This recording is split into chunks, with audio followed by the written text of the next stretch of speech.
Sveiki, skatītāji! Šoreiz mana video auditorija ir Šveices pilsētā Ženēvā. Šveice ir pirmā pasaulē, piemēram, kā pulksteņa ražotāji, kā šokolāde labākā ir Šveicē. Šveicē ir nāži pazīstami. Šveice gal galā ir banku lielvalsts. Bet ir viens rādītājs, pēc kura Šveice ir pārliecinoši pēdējā vietā pasaulē, izņemot komunistiskās valstis, piemēram, tādas kā Kuba. Un šis rādītājs, pēc kura Šveice ir tiešām pēdējā vietā pasaulē, ir mājokļu piederības līmenis. Tas pēc atšķirīgiem datiem ir saskaņā ar Šveices statistikas biroju tie 36%, ar citiem 43%, bet tas ir ļoti zems rādītājs, un ko tas liecina? Tas liecina, cik procenti no mājsaimniecībām dzīvo sev piederošā īpašumā. Tas patiešām ir ļoti, ļoti zems rādītājs. Latvijā tas ir apmēram 83%, kas savukārt ir samērā augsts rādītājs. Šeit Ženēvā, starp citu, mājokļu piederības līmenis ir tikai 18%. Un tāpēc ir vērts bija atbraukt tieši uz Ženēvu un satikt manus senus draugus Ivaru un Leldi, kur šeit dzīvo jau 10 gadus. Un pirmais jautājums Ivaram. Ivar, saki lūdzu, kāpēc? Kāpēc šis rādītājs Šveicē ir tik zems? Sveiks, Jāni! Pirmkārt jau, manuprāt, Šveicē nav raksturīgi kultūrā tas, ka tev ir obligāti jāpieder kādam īpašumam. Salīdzinot ar citām vietām pasaulē, nepastāv tāds spiediens, ka katram ir jābūt īpašniekam. Un tas tiek uzskatīts par pilnīgi normālu, ka tu īrē to vietu, kur tu dzīvo, ka tu īrē savu dzīves vietu. Otra lieta, kas arī ar to saistās, ir tas, ka Šveicē un arī šeit Ženēvā pastāv ļoti, ļoti spēcīga īrnieka aizsardzība. Likumi, kas darbojas, aizstāv lielāko daļu sabiedrības. Likumi ir sabiedrības vairākuma pusē, un šajā gadījumā īrnieku pusē bieži vien un aizstāv īrnieku pat daudz vairāk nekā namīpašniekus, kas ir salīdzinoši viena neliela maza daļa no sabiedrības.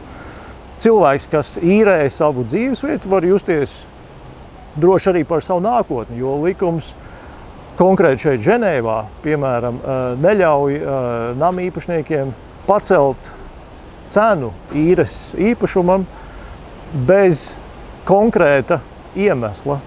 Tu nedrīkst pacelt cenu tikai tāpēc, lai pelnītu vairāk.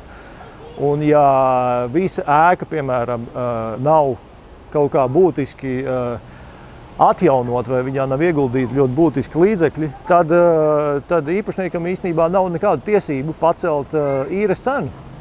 Un tāpēc bieži vien ir situācijas, kad cilvēki, kas dzīvo ilgu laiku vienā un tajā pašā īpašumā, maksā kā savu īres rēķinu varbūt pusi no tirgus cenas par līdzvērtīgu dzīvokli, ja par to slēgt jaunu līgumu. Protams, vēl viens papildus iemesls ir cenu līmenis. Šveicē īpašuma cenas ir augstas, tīpaši pilsētās, un Ženēva konkrēti, par ko mēs varam runāt, ir regulāri topos pirmajās vietās starp pilsētām pasaulē ar augstāko dzīves dārdzību. Un daļu no tā, protams, sastāda arī izmaksas par dzīvesvietu. Īpašuma cenas arī, protams, vietās, kas ir ierobežotas teritorijā, ir augstas. Un Ženēvā pilsētā dzīvokļu cenas tieši tāpat ir mērāmas miljonos. Un tāpēc nav arī tik liela sabiedrības daļa, kas var atļauties nopirkt. Cilvēki pārsvarā, ja pērk, tad pērk izmantojot kredītu, un tā nav lielākā sabiedrības daļa, kas izvēlas to darīt. Un, protams, vēl viens aspekts, kas arī ļoti raksturo Ženēvu, un te ir jāsaprot arī tas, ka liela daļa Šveices Ženēvu īsti neuzskata par īstu Šveici. Tā iemesla dēļ, ka Ženēva ir tik ļoti starptautiska pilsēta. Ženēvā ir ANO mītne, Ženēvā ir ļoti daudzas no ANO aģentūrām un ar ANO saistītām organizācijām, kā Pasaules veselības organizācija, Bēgļu aģentūra, Sarkanais krusts un tam līdzīgi. Arī daudziem biznesiem šeit ir centrālie ofisi, un tādēļ vairāk kā puse iedzīvotāju pilsētā īstenībā ir šeit uz īsu brīdi. Tie ir cilvēki, kas šeit atbrauc no dažādām pasaules malām un pavada šeit kādu konkrētu laiku, strādājot vai nu kādā no starptautiskajām organizācijām, vai NVO, vai dažādu valstu misijām, vai kādā no biznesa kompānijām. Un tāpēc pastāv diezgan liela mainība iedzīvotāju ziņā pilsētā. Un arī paši šveicieši bieži vien pārceļās no vienas pilsētas uz otru, vai no viena kantona uz otru, vai arī uz citām vietām pasaulē. Un tāpēc cilvēki, manuprāt, vairāk novērtē to mobilitāti, ko tu iegūsti, ja tu vari īrēt un ja tu neesi piesaistīts uz 20, 30 gadiem uz priekšu, ar kredīt saistībām vienam konkrētam īpašumam. Pateicoties tam, ka liela daļa iedzīvotāju pilsētā mainās, pastāv arī diezgan liela konkurence, protams, uz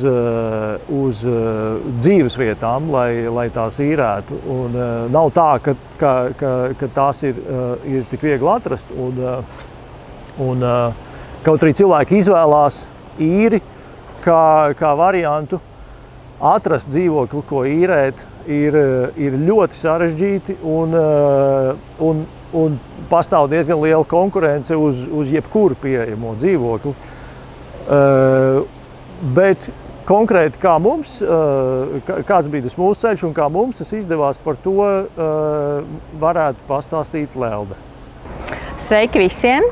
Es pastāstīšu, ko nozīmē atrast dzīvokli Ženēvā, kā tā bija mūsu pieredze pirms 9 gadiem, kad mēs šeit pārcēlāmies. 2 pieaugušie un 2 bērni skolas vecuma. Un, tas mums prasīja vairākus mēnešus intensīva darba.